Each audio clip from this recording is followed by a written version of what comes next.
And welcome back to FreightWaves. Now we are going to talk about shippers, updates, and retail sales. What do we have, Anthony Smith? So that's exactly right. We have one chart and one chart only.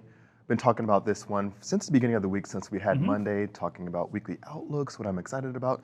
Retail sales was one of those charts. And so what we saw today was a 0.7 increase. And so yesterday, I was talking to Andrew Cox about expectations for retail sales. And if this wasn't, COVID times and I was looking at, waking up in 2018, 2019, just given the scope of things, I would have expected either flat, results or maybe even a subtle decline. But because we are in COVID times, because there's so much going on, expecting a moderate rise. And what we saw here was indeed a moderate rise, a little bit even stronger, perhaps with 0.7%, outpacing a lot of people's expectations. We were kind of expecting that just because we were seeing how high our volumes remained, despite what we saw, from consumer confidence trends like that. So And we have here in the blue, we have the outbound tender volumes, so load volumes. In the green is the retail sales. Exactly. And I've been hearing more and more headlines from economists and forecasters saying that we might have hit a recessionary level. Retail sales probably would be negative on this report, but we saw a moderate rise. Saw a moderate rise. And so the thing is, when we're looking at these volumes, and if someone were to look at retail sales and compare to volumes and say, okay, as long as volumes are high, we can expect retail sales to be high, I would agree with that. But the only thing is, I think there's going to be a point in time where we continue to see volumes high and maybe a slight dip in retail sales just because there's just so much to work through, backlogs, things like that.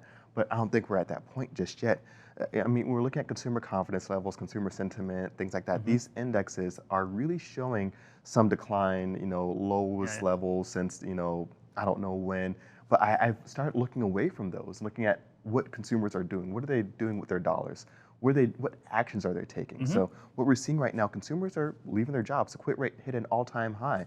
And so that's showing a sense of confidence. You don't leave your job when you think that there's a recession on the way or if you're uncertain about the future. You leave when things are good, you're feeling confident about things. And so that's one of the big things where I'm looking at. Consumer confidence is going to be seen within the quit rate, within their spending. And what we're seeing right now, it's robust. Volumes staying high.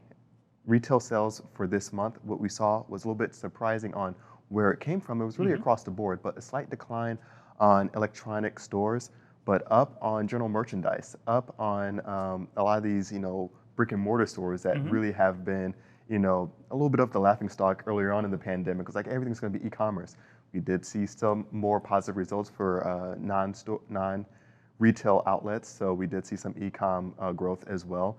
But everything right now is double-digit levels, and that's also impressive. It is. I mean, if you look at this chart, the green line, the retail sales, we have condensed, and I haven't done this calculation in a month or two. We can, since the pandemic, we've crunched in 6 to 8 years of normal retail sales growth into a year period, maybe a 15-month period now. It's amazing. Exactly. And the other big thing is when we're looking at what's going on with retail sales, what's going on with these volumes are flowing in anticipation for, of course, the holiday season, the peak season, as Andrew Cox said, the peakest of all peak seasons. I love that term.